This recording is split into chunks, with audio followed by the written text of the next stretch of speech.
Welcome back to the Follow-Up Media Podcast. My name is Khristian Lee. I am the CEO and founder of Follow-Up Media. My VP of Sales, Ryley Austin, sitting next to me. He's my kind of ride or die. He's a very integral part of our business model, which is outreach. It's identifying particular businesses, clients that we think that we can have a drastic effect on their digital presence and their content creation and marketing as a whole. So, we talk about identifying these people, and Ryley has the unwavering, follow-up pit bull mentality with not in a creepy way. No. With the outreach program to have a conversation. So the truth is, most businesses, if you have a podcast or you're thinking about one, you think, ooh, I'm gonna focus in on the downloads. How many downloads or how many views did I get? Which is not the only KPI, if you're wondering what that is, key performance indicator, that you should be paying attention to, because we have to take that and put it into context of like, how many subscribers do you have? Or, do you have an active mailing list that, like a newsletter that you're consistently already reaching out to your existing book of business? So there's just a lot of factors to consider before putting so much weight and value on the download. We can go in a further episode as to what even qualifies as a download, and that could be based on your hosting platform and how they evaluate exactly what a download is, or a view if you're looking on YouTube. And that thinking is kind of ass backwards, to be honest with you. And I've dealt with clients you could show them so much success and how everything is working, and they still want to bring up, well, I've got no downloads, or I've got 10 views, or whatever. The truth is, you don't need 1 million downloads. You need a clear path from the episode to the inbox, or to the consult, or the sale.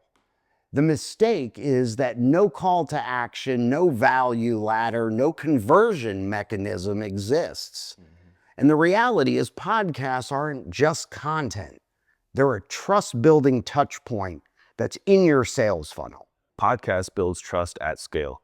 Here's the game changer. Your podcast gives uninterrupted access to your brain for about 20 to 30 minutes. That's longer than most websites, or maybe even ads or emails.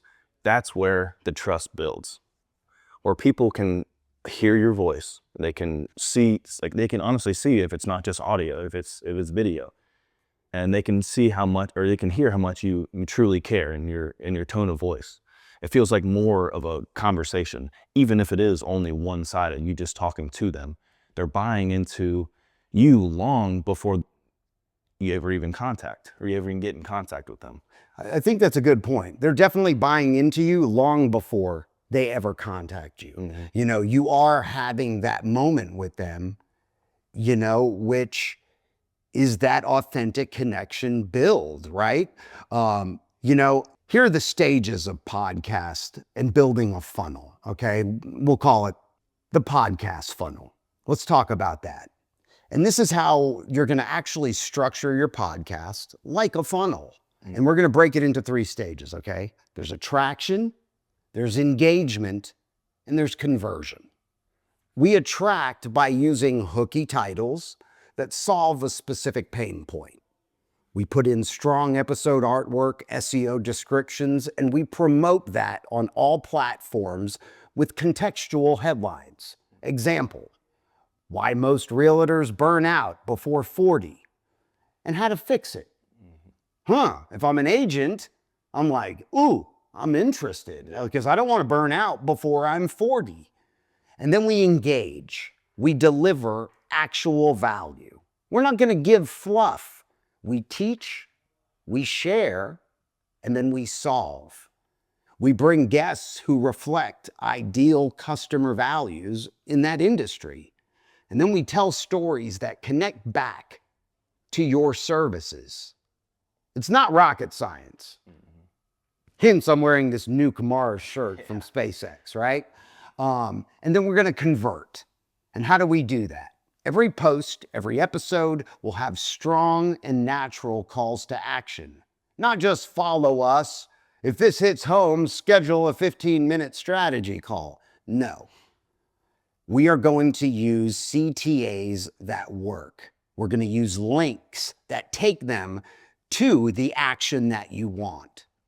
So it's really, really simple. And we help brands by doing this every day.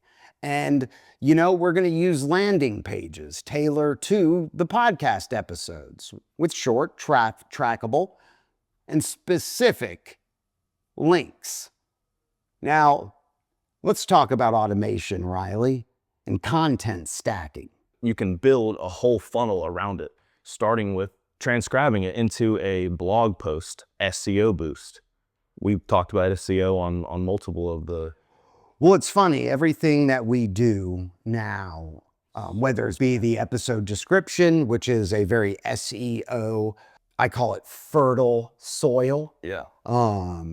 You know, every episode, you know, for your podcast description is like fertile ground. It's very SEO reactive. You can get these promo clips when you can cut it into 4 or 5, what do you call them? Little things of gold, little gold nuggets. Nuggets of gold, promo clips. There are many names for it. Snippets. And you put it into the correct like you follow the correct algorithm of each individual, because like you said on the other podcast, Facebook, Instagram, LinkedIn, they all have different algorithms and different call to actions that you need to have. So when you cut those, you got to know what you're doing. You can't just throw them out there and throw a hashtag on there. Well, I mean, you can just throw them out there, and a lot of people do, and a lot of marketing departments for companies, you know, and I'm not knocking those people. You need to really have an idea, otherwise you are just throwing it out there. And, you know, we like to put in the people that are experts in certain areas and departments in our company that know more than you and I know. We're constantly getting educated because you don't know what you don't know, and I don't have time to dive into every single platform and every single thing that, you know, these platforms are changing in regards to their algorithm. If you don't have a call to action, where do they know where to go? They don't know. No, you're not asking them to do anything and providing them a quick and easy way for them to take action. You know, these days we are so spoiled in we want everything and we want it now. You know, that doesn't mean they're going to follow that same buyer's journey into doing it now, but you want to give them the right link, the right source or path to get in contact with you, to fill out that form, to give you a call. You know, it's almost like a psychological thing. You had a lot of engagement. You could see the tone, like what I was talking about earlier. You can see that they care, and you want to reach out. You hear that call to action. That's a psychological thing where, oh, shoot, I need to go to find that website. I need to go follow what he's saying because I want to learn more. Absolutely. And speaking of call to action, follow us on all of our platforms. You can hit us up. We're available on all podcasting platforms. Hit the subscribe button if you're watching this on YouTube. If you want to join the show, we encourage it. We want to help answer any questions you have about marketing, whether it be podcasts, video production, anything like that. You know, feel free to hit us up at followupmedia.com. I'm Khristian Lee, my co-host, as always, the well-spoken, handsome, young, agile individual, Ryley Austin. Yes, sir. Peace out. Follow up. FU Media.